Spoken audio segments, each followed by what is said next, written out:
Hey guys, today we're at the Dream at Midtown. We're doing our one-day stay. My name is Clay, and I'm your host at NewYork.com. What's pretty nice about this hotel is it's got an aquarium. So as soon as you walk in the front door, you're greeted by fish. I just think it's super cool having a full-blown aquarium in your lobby. That's something you never really see. I'm also a fan of the workstation they have down here in the lobby. And what's super nice is that they have staff everywhere. So if you're ever needing help with anything, you can always just turn around and ask the person closest to you, and they probably work here. And then the check-in process was super quick and easy, all thanks to the staff. And something that we noticed is that the staff was incredible, super amazing, energetic. They would talk to you and be friendly, help you with whatever you need, super accommodating, and brought out waters for us. We saw people walk in, they were getting champagne right away, and they really are just trying to make the guests happy, which is something we clocked immediately. All right, so what about the rooms? We got a double queen and a single queen room. Pretty spacious, not tiny little shoe boxes. So for the beds and the pillows, pretty comfortable. I mean, after a full day of walking in New York, not something to complain about. Something funny that happens when we first got here, we checked into a room and it had not the best smell, but that's totally okay because mistakes happen. It all depends on how the hotel fixes them, and they helped us right away. They were super accommodating, got us a new room like that. We were in another room within 5 minutes. So that was something that was incredible to see from the staff in the hotel. It's just something that really makes your trip a lot better when staying at a place, because those things do happen, but it really was something that they just fixed like that, and that's what I like to see. Also, when they got us into our new room, they had left gummy bears there for us. I ate them, and I thought it was a super nice treat to have. So there were a couple of quirks. The bed frame was pretty worn down, but that's just from wear and tear, so not too bad. And then also, in one of our rooms, they only had one trash can in the bathroom, but in the other room, they had a trash can in bathroom and in the room.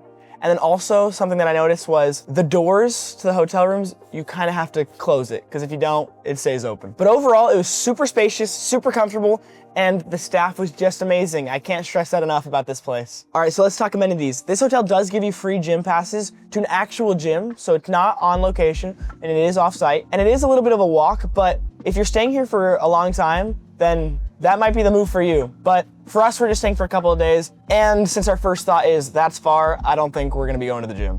All right, now let's talk about the rooftop. They've got this sweet rooftop bar and lounge. When we went up, it was packed. It was super crowded. So if you are thinking about chilling at the rooftop lounge, you might wanna reserve a spot because it does get pretty packed, and they do take reservations at those tables. And the views up there are absolutely incredible. And one last perk is the luggage storage. If you're checking out and you still wanna explore the city, they'll keep your luggage until midnight, which is awesome because that's a bit longer than the other places we've checked out so far. And in addition to the rooftop bar, they also have lobby access to another cocktail lounge. And for the food, we didn't actually get to try the menu because it was so packed, but that's usually a good sign. I did like those gummy bears. And the location is amazing. We're right within walking distance of Central Park, Rockefeller Center. We even walked over to Hell's Kitchen for dinner, which was pretty sweet. All right, and if you need good Wi-Fi and you're looking to get work done, down in the lobby, they have excellent Wi-Fi and it works no problems at all. But if you do have any problems, you can go to the front desk and they'll give you a promo code, which will help speed up your Wi-Fi. And then the noise levels were better than your average New York hotel. You can still hear some stuff, but remember, you are in New York.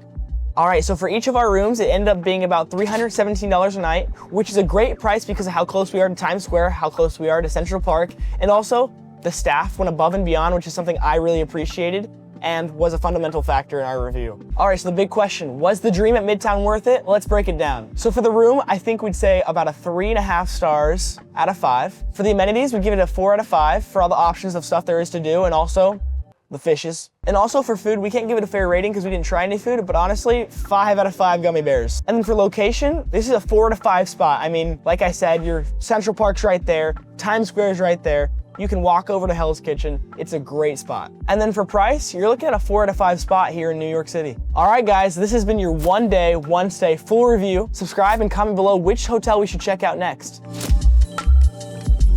Guys, we just found out there's a connecting restaurant and bar. So that goes into the amenities. Still 4 out of 5.